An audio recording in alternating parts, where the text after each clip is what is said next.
Cinema పైరసీని చాటుమాటు వ్యవహారంలా కాకుండా అధికారికంగా మార్చేసింది ఐబొమ్మ.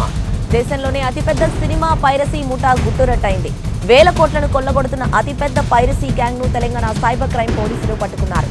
ఏటా 3,000 కోట్లు, గత 4 ఏళ్లలో 22,000 కోట్లు, 18 నెలల్లో 40కి పైగా తెలుగు సినిమాలు లీక్.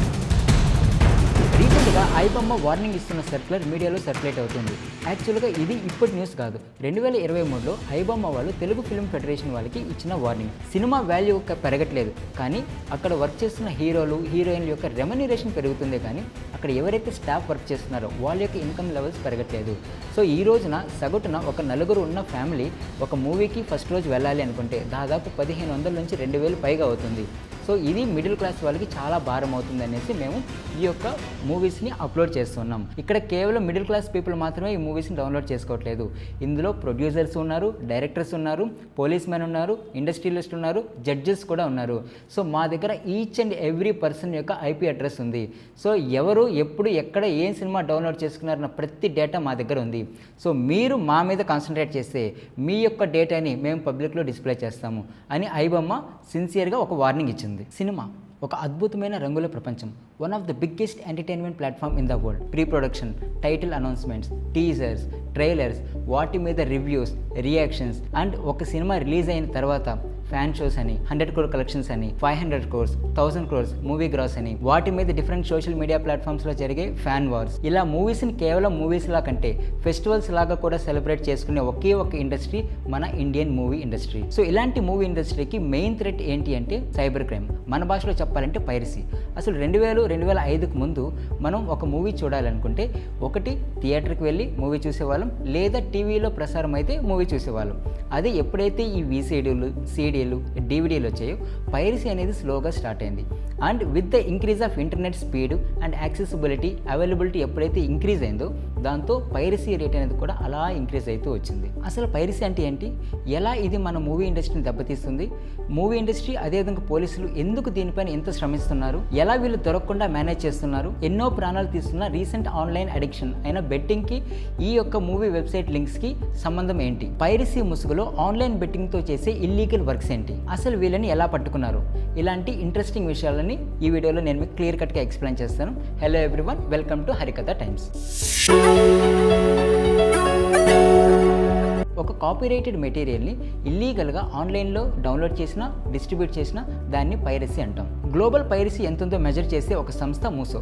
2024 మూసో రిపోర్ట్ ప్రకారం వరల్డ్లో ఈ పైరసీ మార్కెట్లో యూఎస్ఏ ఫస్ట్ ప్లేస్లో ఉంది, సెకండ్ ప్లేస్లో ఇండియా ఉంది. సో 2024లో డిసెంబర్లో మనకి పుష్ప 2 మూవీ రిలీజ్ అయింది. రిలీజ్ అయిన వెంటనే హెచ్డీ ప్రింట్స్ ఆన్లైన్లో మనకు కనిపిస్తున్నాయి. అండ్ 2025 జనవరిలో గేమ్ చేంజర్ రిలీజ్ అయింది. రిలీజ్ అయిన విత్ ఇన్ హవర్స్లోనే హెచ్డీ ప్రింట్స్ మనకి ఆన్లైన్లో అవైలబిలిటీకి వచ్చేసాయి. సో అక్కడున్న ప్రొడ్యూసర్స్ చాలా కంప్లైంట్స్ అనేది ఇచ్చారు, బట్ స్టిల్ అక్కడ ఎవరైతే సోర్స్ ఉన్నారో ఆ సోర్స్ని కనిపెట్టలేకపోయారు. పైరసీ అనేది 2 వేస్లో వర్క్ అవుతుంది. ఒకటి థియేటర్కి వెళ్ళి క్యాప్చర్ చేయడం, ఇంకొకటి డిజిటల్ ప్రింట్ని హ్యాక్ చేయడం. ఇండియాలో మూవీస్ని సాఫ్ట్ కాపీ ద్వారా థియేటర్స్కి డిస్ట్రిబ్యూట్ చేసే పని 2 డిజిటల్ నెట్వర్క్స్ చేస్తాయి. ఒకటి యూఎఫ్ఓ అండ్ ఇంకొకటి క్యూబ్ డిజిటల్ నెట్వర్క్. ఈ 2 నెట్వర్క్స్ థియేటర్కి ఒక కీ డిస్ట్రిబ్యూషన్ అనే యూనిక్ మెథడ్లో షేర్ చేస్తాయి. అండ్ ఈ యూఎఫ్ఓ అనేది ఒక satellite based cinema delivery platform. ఈ క్యూబ్ అనేది ఒక cloud based cinema delivery platform. ఈ 2 కూడా సినిమాని ఎలా షేర్ చేస్తాయి అంటే ఒక ఎన్క్రిప్టెడ్ వేలో షేర్ చేస్తాయి, సాఫ్ట్ కాపీ ద్వారా కానీ లేకుంటే హార్డ్ డ్రైవ్ రూపంలో కానీ. సో ఈ 2 డిజిటల్ నెట్వర్క్స్కి ఇస్తారు. ఈ 2 డిజిటల్ నెట్వర్క్స్ ఏం చేస్తాయంటే వాటిని ఇంకా ఫర్దర్గా సాఫ్ట్ కాపీగా చేసి డిజిటల్ ఫార్మాట్లోకి మార్చి అండ్ అక్కడ నుంచి అవి థియేటర్స్కి డిస్ట్రిబ్యూట్ చేస్తాయి. సో జూన్ 5, 2025న Hit 3 and single movie release అయినాయి. రిలీజ్ అయిన వెంటనే ఆన్లైన్లో హెచ్డీ ప్రింట్స్ అనేది అవైలబిలిటీకి వచ్చేసాయి. సో వెంటనే అక్కడున్న ప్రొడ్యూసర్స్ హైదరాబాద్ సైబర్ క్రైమ్ పోలీసులకి రిపోర్ట్ చేశారు. రిపోర్ట్ చేసిన వెంటనే సో వీళ్ళు హైదరాబాద్ సైబర్ క్రైమ్ పోలీస్ వాళ్ళు ఆ పైరేటెడ్ మూవీని చూశారు. ఈ మూవీ అనేది ఏ థియేటర్లో డిస్ప్లే అయిందో వీళ్ళు కనుక్కున్నారు.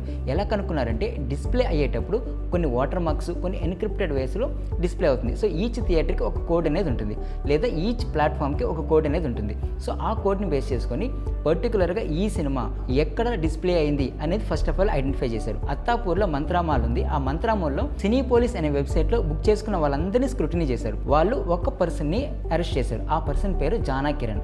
సో ఆ జానా కిరణ్ అనే వ్యక్తిని ఇన్వెస్టిగేషన్ చేసినప్పుడు అతను చెప్పిన వివరాలు ఏంటంటే సో అతను ఈ సినీ పోలీస్ అనే దాంట్లో బుక్ చేసుకున్నాడు. అది ఎక్కడ బుక్ చేసుకున్నాడంటే మిడిల్ సీటు బుక్ చేసుకున్నాడు. మనం మూవీ తీయాలి కదా, అలా మూవీ తీయాలంటే ఫ్రేమింగ్ అనేది పర్ఫెక్ట్గా ఉండాలి. అలా ఫ్రేమింగ్ అనేది పర్ఫెక్ట్గా ఉండాలంటే మిడిల్ సీట్లో ఉంటేనే ప్రాపర్గా మనకి ఫ్రేమింగ్ అనేది వస్తుంది. సో ఈ విధంగా జానా కిరణ్ అనే వ్యక్తిని పోలీసులు అరెస్ట్ చేశారు. ఇక్కడ నుంచి ఆపరేషన్ తమిళనాడు స్టార్ట్ అయింది. సో తమిళనాడులో ఒక పర్సన్ అరెస్ట్ చేశారు. ఆ పర్సన్ పేరు ఏంటంటే సిరిల్ ఇన్ఫ్రంట్ రాజు. సో ఈ మొత్తం గ్యాంగ్కి లీడర్ ఎవరంటే ఈ సిరిల్ ఇన్ఫ్రంట్ రాజు. ఎందుకంటే ఇతనే ఆ తమిళ్ ఎంబీ అనే ఒక వెబ్సైట్ నడిపిస్తున్నాడు. ఎవరైతే ఈ జానా కిరణ్ ఇంకా మిగతా వాళ్ళు ఉన్నారో వాళ్ళ దగ్గర నుంచి ఈ మూవీస్ని తీసుకొని ఇతను ఇందులో అప్లోడ్ చేస్తూ ఉండేవాడు. ఈచ్ మూవీకి సమ్ అమౌంట్ అనేది ఇచ్చేవాడు. ఫర్ ఎగ్జాంపుల్ క్యామ్ కార్డింగ్తో రికార్డ్ చేస్తే దానికి ఒక 50,000 నుంచి 60,000 పే చేసేవాడు. అదే హెచ్డి ప్రింట్లు కానీ ఎవరైనా ఇచ్చారనుకోండి వాళ్ళకి up to 1 lakhs depending upon the movie, ఏ బడ్జెట్తో వస్తుంది, ఏ హీరోతో వస్తున్నారు, ఎంత క్రేజ్ ఉంది మూవీకి. సో ఈ క్రైటీరియాన్ని బేస్ చేసుకొని ఆ మూవీకి ఎంత రెమ్యునరేషన్ ఇవ్వాలి అంటే ఎంత పేమెంట్ ఇవ్వాలి అనేది డిసైడ్ అయ్యేవారు. సో వీళ్ళు యూజ్ చేసిన మోడల్ ఏంటంటే క్రిప్టో కరెన్సీ ద్వారానే మొత్తం పేమెంట్స్ అన్నీ కూడా జరిగాయి. సో 2020 నుంచి సో ఇప్పటి వరకు ఈ 5 సంవత్సరాల్లో దాదాపు 550 ఫిల్మ్స్కి పైగా ఇతను అప్లోడ్ చేశాడు. దీని ద్వారా ఇతని యొక్క క్రిప్టో అకౌంట్ వ్యాలెట్లో దాదాపు ₹1,00,00,000 విలువైన క్రిప్టో కరెన్సీ అనేది దొరికింది. సో చాలా బ్యాంక్ అకౌంట్స్ కూడా దొరికాయి. సో ఇతను ఈ తమిళ్ ఎంబీ అనే వెబ్సైట్ని సో డొమైన్స్ అనేది మారుస్తున్నాడు. లెటెస్ట్ సే ఈ రోజు గవర్నమెంట్ అనేది తమిళ్ ఎంబీని బ్లాక్ చేసింది అనుకోండి, రేపున తమిళ్ ఎంబీ .ae అనేసి, అది బ్లాక్ చేసింది అనుకోండి తమిళ్ ఎంబీ .mv అనేసి, లేదా తమిళ్ ఎంబీ .guru అనేసి, ఇట్లా డిఫరెంట్ డొమైన్స్తో అతను అప్లోడ్ చేస్తూనే ఉంటాడు. సో ఇది ఒక నెవర్ ఎండింగ్ ప్రాసెస్. అండ్ ఇతన్ని ఫైండ్ అవుట్ చేయాలంటే ఒక ఐపీ అడ్రస్ కావాలి. సో ఇతను VPN నెట్వర్క్స్ ఇలా యూజ్ చేసి ఇతని యొక్క ఐపీ అడ్రస్ని ఫ్రాన్స్కి, నెదర్లాండ్స్కి ఇట్లా డిఫరెంట్ స్టేట్స్కి మారుస్తూ ఉంటున్నాడు. ఈ సిరిల్ ఇన్ఫ్రంట్ రాజుని ఇన్వెస్టిగేషన్ చేయడంతో ఇంకొక పర్సన్ బయట వచ్చాడు. ఆ పర్సన్ పేరు ఏం పేరంటే అర్సలన్ అహ్మద్. ఇతను ఒక ఫైనాన్షియల్ డిస్ట్రిబ్యూటర్.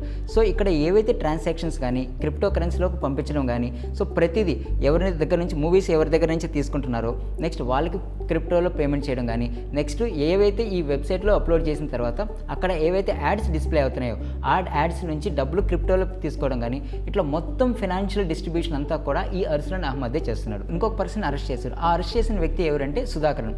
సో ఇతను ఏం చేశాడంటే ఈ యొక్క మూవీస్ అన్నిటిని కూడా తీసుకొని అతను టెలిగ్రామ్ ఛానల్స్లో అప్లోడ్ చేసేవాడు. అలా అప్లోడ్ చేసి అక్కడ నుంచి ఈచ్ మూవీకి ఒక 30,000 నుంచి లేదా 20,000 నుంచి ఎలా ఎర్న్ చేసేవాడు. సో ఆ మూవీస్ని అక్కడ అప్లోడ్ చేయడం, ఆ అప్లోడ్ నుంచి వేరే వెబ్సైట్స్కి వేరే కంపెనీస్కి డిస్ట్రిబ్యూట్ చేసుకోవడం. సో ఇక్కడ ఇంకొక ఇంపార్టెంట్ అండ్ మెయిన్ A1 ముద్ద ఎవరంటే అశ్విని కుమార్. ఇతను జస్ట్ 21 years మాత్రమే. అండ్ ఇతను చదువుకునేది మాత్రం 12th class మాత్రమే. అతను యొక్క మైండ్ ఎట్లా ఉన్నది చూడండి. సో మనకి ఈజీగా యాక్సెసిబిలిటీలో ఉన్న యూట్యూబ్ నుంచి అతను హ్యాకింగ్ కానీ ఎలాగా హ్యాక్ చేయాలి, ఎలా కోడింగ్ చేయాలి, అట్లా ప్రతి ఒక్క అంశం కూడా నీట్గా నేర్చుకొని అతను ఉన్న టాలెంట్ని రాంగ్ వేలో పెట్టాడు. సో ఆ రాంగ్ వే ఏంటి అంటే ఇతను మూవీస్ని క్యాప్చర్ చేయడం అంతా కాదు, డైరెక్ట్గా ఈ ఏవైతే నేను చెప్పానుగా ఈ UFO కానీ తర్వాత ఈ డిజిటల్ ప్లాట్ఫామ్స్ ఏవైతే చెప్పానో ఆ డిజిటల్ ప్లాట్ఫామ్స్ని హ్యాక్ చేసి అక్కడ నుంచి HD ప్రింట్స్ని డౌన్లోడ్ చేసి దాన్ని పైరసీ చేసేసేవాడు. అసలు ఈ మూవీస్ని పైరసీ చేయాలి అన్న థాట్ ఎలా వచ్చిందంటే క్యూరియాసిటీ. సో ఫస్ట్ నేనే చూడాలి, రిలీజ్ అవ్వక ముందే నేను మూవీ చూడాలి అన్న ఉద్దేశంతో అక్కడున్న డిజిటల్ నెట్వర్క్స్ని హ్యాక్ చేసేయడం స్టార్ట్ చేశాడు. ఈ యొక్క అత్యాశ అనేది ఎంతవరకు వెళ్ళిందంటే సో నన్ను ఎవరో పట్టుకోలేరు, నేను తోపుని అనుకునేసి ఇతను బీహార్కి చెందిన వ్యక్తి. అతను అక్కడ బీహార్లో ఏవైతే గవర్నమెంట్ వెబ్సైట్స్ ఉంటాయో, గవర్నమెంట్ పీపుల్ ఉంటారో, గవర్నమెంట్ సిస్టమ్స్ ఉంటాయో మొత్తం హ్యాక్ చేయడం స్టార్ట్ చేశాడు. సో అక్కడున్న మొత్తం లాగిన్ డేటా అంతా కూడా ఇతను స్టోర్ చేసి పెట్టుకున్నాడు. అండ్ ఇతను more than 1000 ఫిల్మ్స్ కంటే కూడా ఎక్కువ ఇతని యొక్క ల్యాప్టాప్లో ఫైండ్ అవుట్ చేశారు. సో ఇలా ఇతను ప్రతి నెల 9 లక్షల రూపాయలు సంపాదించేవాడు. సో మనకు ఆశ అనేది చచ్చిపోదు కదా. సో ఇతను ఏం స్టార్ట్ చేశాడు అంటే 9 లక్షలు కాస్త 30 lakhs చేయండి అని. ఎవరిని అడుగుతున్నాడు? బెట్టింగ్ యాప్స్ నుంచి ఇతను డబ్బులు తీసుకునేవాడు. ఏవైతే ఇతను వెబ్సైట్స్లో అప్లోడ్ చేస్తున్నాడో ఆ వెబ్సైట్లో మీరు ఓపెన్ చేసి మూవీ చూస్తే స్టార్టింగే మనకి ఒక యాప్స్ డిస్ప్లే అవుతాయంటాయి. ఏమని డిస్ప్లే అవుతాయి? 1x బెట్ అని, రాజ్ బెట్ అని, 4R బెట్ అని. సో డిఫరెంట్ ఆన్లైన్ బెట్టింగ్స్ అనేది డిస్ప్లే అవుతూ ఉంటాయి. మనం ఆ యొక్క యాడ్స్ని స్కిప్ కూడా చేయలేం. ఎందుకు చేయలేమంటే వాళ్ళు అంత ఇంటిగ్రేటెడ్గా చేసేసి దాంట్లో మనం అప్లోడ్ చేసేస్తారు. ఇలా ఒక టీంను మాత్రమే పట్టుకున్నారు, హైదరాబాద్ సైబర్ క్రైమ్ పోలీస్ వాళ్ళు. సో ఈ ఇదంతా కూడా ఎవరు చెప్పారంటే Hyderabad cyber crime police commissioner CV Anand garu clear కట్గా ఎక్స్ప్లెయిన్ చేశారు. సో ఇలా 5 మెంబర్స్ని పట్టుకున్నాం మేము. అందులో అశ్విని కుమారు, సిరిల్ ఇన్ఫెంట్ రాజు, సుధాకరన్, జానా కిరణ్, అర్సలన్ అహ్మద్. సో వీళ్ళందరినీ కూడా నడిపించేది ఎవరు అంటే సిరిల్ ఇన్ఫెంట్ రాజు. వీళ్ళందరి దగ్గర నుంచి మూవీస్ తీసుకోవడం, అప్లోడ్ చేయడం, అలా అప్లోడ్ చేసిన దగ్గర నుంచి బెట్టింగ్ యాప్స్ నుంచి డబ్బులు తీసుకోవడం, నెక్స్ట్ వీళ్ళకి డబ్బులు పే చేయడం. అండ్ అక్కడ ఏవైతే కౌంట్ వస్తుందో ఆ కౌంట్ దగ్గర నుంచి ఈ వెబ్సైట్ కౌంట్ అనేది ఉంటుంది కదా, ట్రాఫిక్, ఈ ట్రాఫిక్ దగ్గర నుంచి కూడా ఇతను డబ్బులు అనేది ఎర్న్ చేస్తూ ఉంటాడు. నథింగ్ ఈజ్ ఫ్రీ, ఏది కూడా ఫ్రీగా ఉండదు. ఒకవేళ అలా ఫ్రీగా ఏదైనా వచ్చిందంటే గుర్తుపెట్టుకోండి, ఇక్కడ ప్రోడక్ట్ మీరే అవుతారు. ఇక్కడ మీ దగ్గర నుంచి ఏం తీసుకుంటున్నారంటే మీ యొక్క విలువైన టైంని తీసుకుంటున్నాడు. ఇలా టైంను మాత్రమే తీసుకోవట్లేదు, సో మిమ్మల్ని అలా ప్రేరేపించే ఒక వెబ్సైట్కి తీసుకెళ్తున్నాడు. ఆ వెబ్సైట్ క్లిక్ చేసిన వెంటనే అది డిఫరెంట్ వెబ్సైట్స్కి రూరూట్ చేస్తుంది. డేంజరస్ వెబ్సైట్కి లైక్ పోన్ వెబ్సైట్కి కూడా మనం వెళ్ళిపోతుంది. సో ఇలాగా ఎవరైతే యూత్ క్యూరియాసిటీతో మేము ఇనిషియల్గా చూడాలి, లేదా టికెట్ ప్రైజెస్ ఎక్కువ ఉన్నాయి ఫస్టే చూడాలి అనేసి ఎవరైతే అనుకుంటున్నారో వాళ్ళు ఎప్పుడైతే ఈ వెబ్సైట్స్కి వెళ్తారో, సో ఆ వెబ్సైట్కి వెళ్ళిన వెంటనే వీళ్ళని ఇలా డైవర్ట్ చేస్తున్నారు. ఈ యొక్క మొత్తం హోల్ సినారియోలో పైరేటెడ్ అనేది ఒక చిన్న కాన్సెప్ట్ మాత్రమే. వీళ్ళ యొక్క మెయిన్ కాన్సెప్ట్ ఏంటంటే మిమ్మల్ని బెట్టింగ్ యాప్స్లోకి లాగడం. ఈ యొక్క వెబ్సైట్స్ నుంచి ఏవైతే మనీ వీళ్ళు ఎర్న్ చేస్తున్నారో, ఈ బెట్టింగ్ యాప్స్ నుంచి మనీ ఎర్న్ చేస్తున్నారో, ఈ యొక్క మనీని వీళ్ళు ఇల్లీగల్గా యూజ్ చేస్తున్నారు. నెక్స్ట్ స్టేట్ టెర్రర్కి యూజ్ చేస్తున్నారు, టెర్రర్ ఫండింగ్కి యూజ్ చేస్తున్నారు, డ్రగ్ ట్రాఫికింగ్ యూజ్ చేస్తున్నారు. ఇక్కడ ప్రొడ్యూసర్స్ కానీ, డిస్ట్రిబ్యూటర్స్ కానీ, థియేటర్స్ ఓనర్స్ కానీ గుర్తుపెట్టుకోవాల్సింది ఏంటంటే కాలం మారుతుంది, కాలంతో పాటు మనం కూడా మారాలి. లేటెస్ట్ టెక్నాలజీని యూజ్ చేయాలి, ఇన్ఫ్రారెడ్ కెమెరాస్ని యూజ్ చేయాలి, సో ప్రాపర్ చెకింగ్ చేయాలి. ఇలా ప్రాపర్ చెకింగ్ చేస్తే అప్పుడు మనం డ్యామేజ్ అనేది మినిమం చేసుకోవచ్చు. ఆడియన్స్కి నేను చెప్పేది ఏంటంటే మూవీస్ని ప్రేమించండి, మూవీస్ని థియేటర్లోనే చూడండి. అలా చూడలేకపోతే నాకు ఫైనాన్షియల్గా ఇబ్బంది ఉంది అనుకుంటే ఒక 2 వీక్స్ వెయిట్ చేశారంటే ఓటీటీలో వచ్చేస్తుంది. అంతేగాని నేను ఫస్ట్ రోజే చూడాలి, నాకు టికెట్స్ దొరకలేదు కాబట్టి నేను ఆన్లైన్లో చూసేస్తాను అనేసి ఒకసారి ఆన్లైన్లో మీరు క్లిక్ చేశారంటే మీ గొయ్యి మీరే తోకున్నట్టే, మీరే ఇబ్బందుల్లో పడతారు. ఈ వీడియో మీకు నచ్చితే లైక్ చేయండి, షేర్ చేయండి అండ్ మీ యొక్క అభిప్రాయాల్ని కమెంట్ సెక్షన్లో తెలియపరచండి. అండ్ ఇటువంటి మోర్ ఇంట్రెస్టింగ్ వీడియోస్ కోసం please do subscribe Harikatha times. మరొక ఇంపార్టెంట్ అండ్ ఇంట్రెస్టింగ్ న్యూస్తో మళ్ళీ కలుద్దాం. నమస్కారం.